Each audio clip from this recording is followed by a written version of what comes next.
All right, so this assignment has several exercises, and the first couple exercises are going to be a little shorter. The last one will be a little longer. But for exercise one, you are going to do a new council application, and you're going to call it a bookstore record. And this is going to be set up similar to this person record. Okay, so it's going to be positional. And you're going to create a public record called bookstore that includes an integer ID, a string title, a string author, and a double price. And you're going to be using positional syntax just like this example. Okay, and then in the main method, you need to create 3 bookstore record objects. And then you're going to display that information back to the council. Okay, so this is creating one person. So you have to do 3, and then you're going to write the information back to the council. Okay, and so that is the first exercise. The second exercise, you're going to take this class. So you're going to create a new council application, call it Immutable ID. You're going to take this class and put it into your program. And then you have to make the ID immutable. So you're going to change set to init. Okay, and then you need a parameterized constructor that accepts a value for ID only. Set the first and last name to blank. So I've got the default constructor and I have a parameterized constructor that accepts all 3, but you need to create another one that is only accepting the ID, and then first and last name are set to blank. Okay, so you'll be creating a third one. And then in the main method, create a student object using the new constructor. So that means you have to pass it the ID. And then you can use your object properties to set the first name and the last name. In the main method, you're also going to create a second student object using the parameterized constructor. So you're going to use this one. And then you will print out values from both of those objects. Exercise 3 involves using an indexer. So this is going to be similar to our Scrooge McDuck family example. Okay, so here is our indexer example, because we got family members, address, city, and state, and the family members is our indexer. And over here, this is your class. And so you're going to want to copy and paste this into your program. And you can see members is the indexer. So you're going to have multiple members that belong to a club. And then what you're going to be creating is the constructor and the get and set methods for the indexer. Okay, and so it will be very similar to what we did here for the constructor and what was done here for the indexer. And then in the main method, you're going to create a new club member object. You're going to add multiple values to the member indexer. Okay, so you're going to have some kind of a loop. And if you look, that is what is being done here with the family members' names. You're going to do something similar for the club members. And then once you're done adding the multiple members, the rest is pretty straightforward because you'll need to prompt for the type of club, prompt for the location, prompt for the meeting date, and then you can directly fill those in because they are public properties. Okay, and once you've got all of the data filled in, then you are going to display that data back. And so that's exactly what this is doing. So we fill in the rest of the properties, and then to display the data back, we have to loop through the indexer, and then it's pretty straightforward displaying the remaining properties. Exercise 4, you are going to create a generic animal class. And this is going to be similar to the generic student class. So here we have a student class. You're going to be creating one called animal.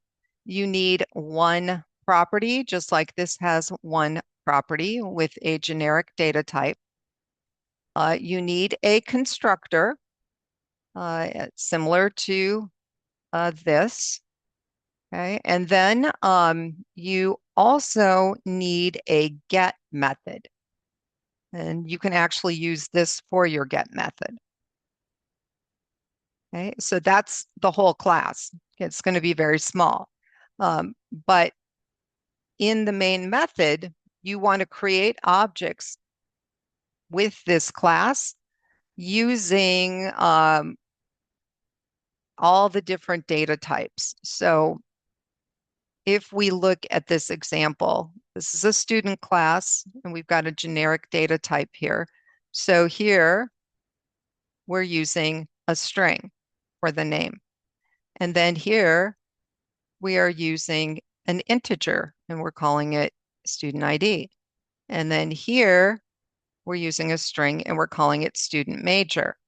Okay, so we are basically creating objects with this class of different data types. And that is exactly what you have to do. Okay, so you are going to be using the animal class, and you're going to create a string object. And the name of the object is animal name. Okay, and then you're going to be adding the animal's name. And then you're going to do a string object called animal habitat and put a description in there. A Boolean object for endangered, and then you'll set that to true or false. Boolean object for extinct, which you will set to true or false. And then an integer object for average lifespan. Okay, so you're going to be creating several objects with our generic animal class. And then after all the objects have been created, you're going to print out the values using the getAnimal method. Okay, so those you'll have those in right line statements. Okay, and so it'll be like animal name dot get animal. Okay, animal habitat, which is your object, dot get animal. Okay, endangered dot get animal. Okay, so that's how you're going to be printing them out. Okay, so that is exercise 4. And then exercise 5 is going to be a little longer because this is dealing with file handling.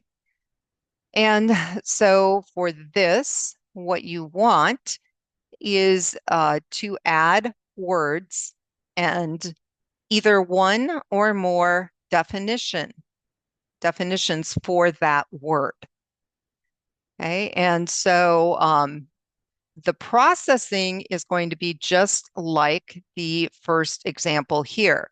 In fact, you can take this, you can copy it, and you can paste it and use it as a template. Then you are going to be making some changes to it. Okay, so I would copy and paste this. Okay, change the namespace to word of the day. And for your menu options, these are the options that we want. Add a word, read all the words and the definitions, read the current word, or delete the file. Okay, so not as many choices as the example in the book. So you're going to have to change the menu method. And you'll also have to adjust the while loop, because if you look in the menu method, in this menu, we have 8 options. Okay, so our error handling loop is checking for less than 1, which is fine, but it's checking for greater than 8, and you're not going to have that many options. So you need to change that. And you also need to change this value here. So you'll have to make that adjustment. And then the create file, read lines, and copy file methods we are not going to use, so you may delete those. And then you can change all occurrences of don't stop to words. So how do we do that? Well, this is actually the modified file, but if you go into edit, there is a find and replace command, and you can do a quick replace. And you can tell it what you want to look for and what you want to replace it with. And then you'd simply hit replace all, and that will make the change for you. Let's see. In the main method, the switch statement is going to have to change because we're not going to be using all of those methods. And we revised the menu already, so now we have to adjust our switch. So this is what your switch should look like. Okay, and so we're going to use the append to file method to create the file or add to the file. And we have one read file, which will read everything. We have a read to the array, which we're going to use to get the most current word. And then we've got the delete.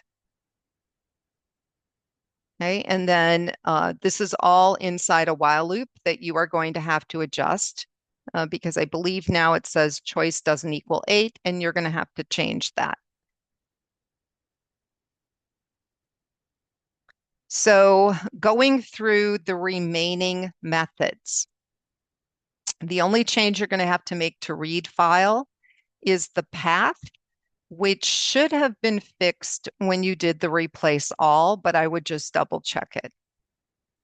In the read to array method, we want to display the last word and set of definitions. Okay, so that is going to have to be adjusted a little bit. We can still use file.read all lines, and we're still going to store the lines in a string array. To display the current word, we have to index into the array using the length property minus 1. Okay, because the length is always 1 more than the last index number. Okay, and so here's kind of an example of what you need. This is going to read everything into our string array. Okay, and then this is how we get at that last entry. Okay, and I just stored it in current word. And so once we have retrieved the current word, we can display it to the console in a write line statement. So not a huge change to that one. Append to file does need quite a few modifications. So this is where we will be adding to the file or creating the file. So we actually have to get a word from the user. The user has to enter the word in, and then they have to enter one or more definitions. Okay, and then once we have the word and all of the definitions, then we write to the file. So what I did was I gave you a logic algorithm for this method. So you're going to start by declaring the path variable, and then you're going to prompt for the word of the day. And I can actually show you how I have that. So you'll see this kind of coincides to actually what I coded. So here's my append to file. I've got my path at the top. Here's where I'm prompting for my word of the day. Okay, here's where I'm reading it in. I'm checking to make sure it's not null or white space. Okay. So we've got prompt for the word of the day, read the word into a new string, make sure that it's not null or empty. Okay, and if it is, you have to prompt them to enter a valid word. Okay, and then once you know the word is valid, we do need to add, we're going to add a colon after the word and a space. Okay, so that's what this does. So we're just kind of concatenating that on the end. And then we need to do a loop to get the definitions. So I've got a little Boolean that I set to true. I've got a counter that I set to 1 because I am actually going to just put the counter next to the definition in this string that I'm going to write to the file. So I've got the do. Here I'm prompting for a definition, reading that into a temporary variable, which I am then checking to make sure it's not null or white space. If it is, we stay in the loop till they enter something valid. And then here's where I am kind of formatting this text string that I'm going to be writing to the file. So I add in the counter, which right now is a 1. And after the 1, I add a dot and a space. Then this is the definition, and I put a space after that. Okay. I write an empty line to the console, and I ask them if they want another definition. Okay, yes or no. I read it in, convert it to lowercase. And if they did not key in a yes, that means there's no more definitions. And so I set my more variable to false, and I'm adding a new line character to the end. And remember, the R is for the Mac, the N is for Unix and a Windows machine. Okay, so adding that to the end. Otherwise, if they do key in a Y, I add 1 to the counter because we got another definition, and I come back up here. We ask for a definition. We read it in as long as it's valid. Now my counter is a 2, and I get a dot, and this is the actual definition and a space. Ask them if they want another, yes or no. And as long as there's definitions, we're going to keep adding them. Once we're done with the definitions, Boolean is set to false. We put these new line characters in, and then we are done with our loop. Okay, once we're done with the loop, at this point, this new text string has our word in it, and it has all of the definitions. Okay, and so this is where the try and catch are, where we then use append all text. We've got the path. We have our content in our new text variable, and that is what gets written to the file. If the file does not exist, it creates the file. Otherwise, it's going to add to the bottom of the file. Okay, so that is what we are doing in our append to file method. And that is what this text is showing you. It's kind of walking you through this process. Okay, so now that I have shown you that, if you want to see the program run, there will be a video link here for you to watch it run so you can see how it processes.